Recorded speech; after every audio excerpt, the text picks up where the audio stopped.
Hey, what's up, everyone? Welcome to Redskins Talk TV. This is your host, Dre. I want to talk about this matchup this upcoming Sunday with the Washington Redskins and the Jacksonville Jaguars. Now, a couple of key things. I'm going to try to keep this short and sweet. I just want to jump right to it.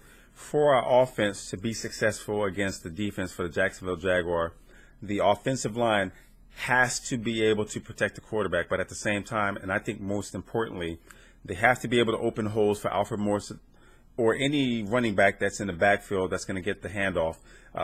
It's crucial, extremely crucial to establish that run game. So I hope that Coach Gruden has an offensive plan that's going to allow for pressure to be taken off of RG3 and put the burden on Alfred Morris's shoulders. He's a hell of a running back. I think he's extremely underrated in the league because you have a lot of good players from other teams as far as running backs are concerned. But Alfred Morris, I really do rank him up there with them. And given the opportunity, and if the hole is open, Alfred Morris is able to break those tackles and get that extra yard, so he can take it home. But at the same time, we need for the offensive line to play solid offense, bully the defensive linemen and linebackers to create those holes so that Alfred Morris can do what he needs to do. That's important. Now, also with the offensive line, because once again, everything revolves around them and their ability to run block for Alfred Morris or any of the running backs, and also to pass block for Robert Griffin III. In order for him to be successful, he has to have trust in his offensive line, and I really feel like he doesn't have that trust. How can any quarterback have trust when on every offensive snap, a defender is in the backfield or within a couple of seconds of the ball being snapped before he can make his reads, you have one of your own offensive linemen being pushed into you because they couldn't sustain their block. That's what happened last week. And as I stated, because when I watched the game, one of the things I look at the snap of the ball is what's happening with everyone. Now, there's a lot of people that critique Robert Griffin III and blame him, but at the same time, there's 11 guys on offense. So from the time the ball is snapped, 100% of the times, it goes into RG3's hands. Whether he's going to hand it off or he's going to pass the ball, it goes into his hands. But at the same time, watching what the offensive line does, how they're blocking, the leverage that they have, are they able to attack the offensive lineman by getting their hands on the defensive lineman and the linebackers first? Watching for wide receivers that don't get jammed up at the line of scrimmage, that are able to get open on their pass routes. Watching for the fullback to lead block for the running back. Watching for the halfback to chip block when he needs to or just stay in for protection. All those things. And also watching for the footwork of the quarterback, watching for him to make his reads and not get happy feet. Unfortunately, RG3 cannot be comfortable because he doesn't trust his offensive line, namely from Chris Chester and Tyler Columbus on the right side, because they were a liability last week. And this week, Tyler Columbus is going to be drawing Red Bryant. Huge, and I mean huge defensive end.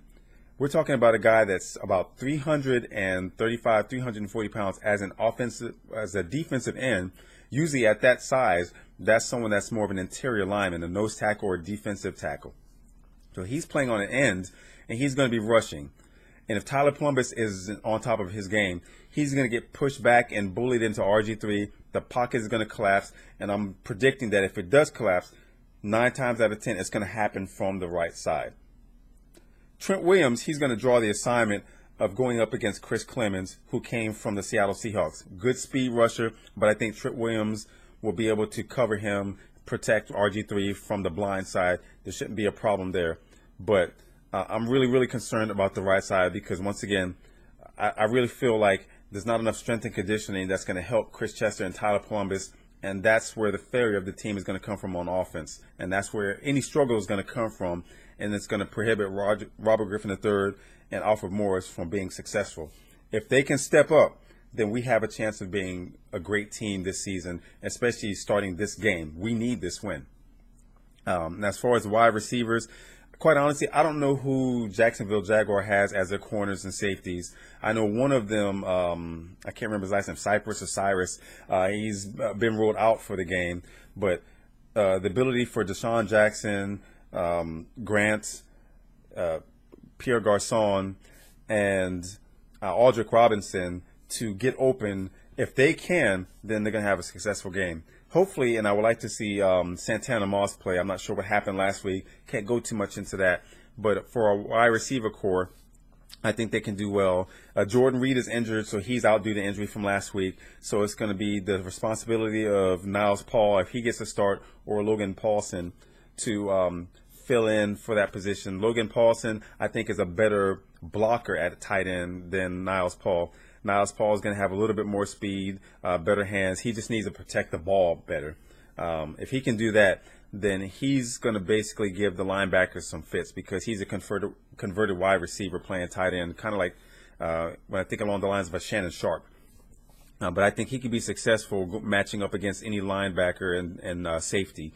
Now, as far as a defense, it's going to be the responsibility of our defense, primarily from our corners, because I feel this is as strongly as I possibly can, that our corners can be beneficial to the success of the defense in general if they press up on the line of scrimmage and disrupt the pass route from the wide receivers coming off the line of scrimmage.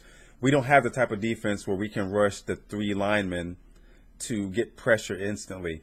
We need on those passing plays, for our corners to be able to jam the wide receivers, and that's going to force the quarterback to hold the ball just a little bit longer. This is a timing league, so if the quarterback can't get the ball out of his hand because he doesn't have an opening, that's going to allow for Kerrigan or Rockpool or any of our defensive linemen to get into the backfield, get that pressure, cause an errant throw, or get a sack. That's what we need.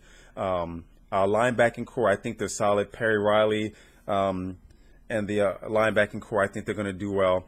They just need to stay disciplined, shed blocks when they're rushing, and make those tackles. And speaking of that, Bakari Rambo, really need for him to step up, be disciplined, be more disciplined, and not take those bad angles, wrap the tackles when he gets that opportunity, learn to read the offense, stay home, don't bite, and don't try to overdo everything.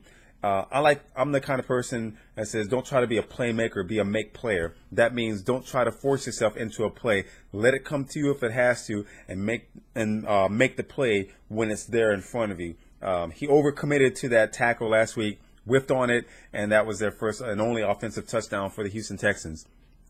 He has opportunity to do well, but he needs to play a more solid game and more game study in the film room. That's going to help him.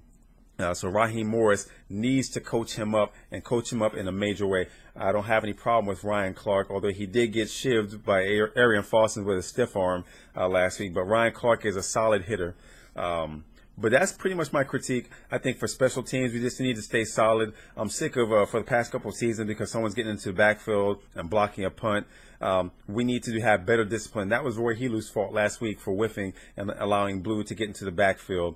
But we have that opportunity.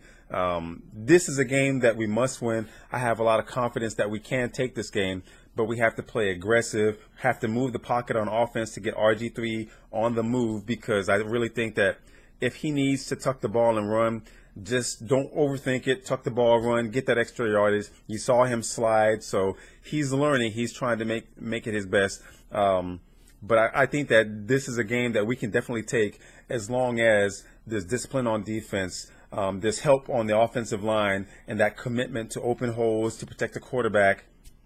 And that's the chance that we can have to win. We really need this win, because it washes away the bad taste of a loss that we suffered last week.